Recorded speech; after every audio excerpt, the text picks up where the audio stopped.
আমার বাগানের অবস্থা দেখে তোমাদের মনে হতেই পারে যে এটা মনে হয় বাগান নয় কোনো, এটা একটা জঙ্গল বা ঝোপঝাড়।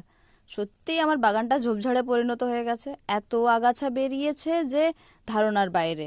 1 মাস আমি কোনো কিছু দেখা দেখি করিনি, বাগানের দিকে যত্ন নিইনি, কিচ্ছু করিনি, তাই আগাছায় পুরো পূর্ণ হয়ে গেছে। ঠিক আছে।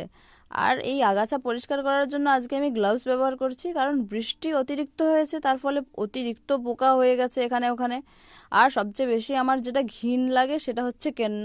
সে কখন যে হাতের মধ্যে চলে আসবে সেটা ভেবেই আমি গ্লাভস পরে আজকে পুরো 4টে ঘন্টা বাগান পরিষ্কার করেছি।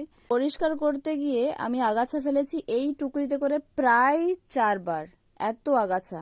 আর আমার বাগানে এই জেব্রিনাগুলোকে দেখতে পাচ্ছ, এগুলো এত স্প্রেড করেছে, এত ছড়িয়েছে, আমি বুঝতেই পারছি না যে কোনখান থেকে এদের ছাঁটবো।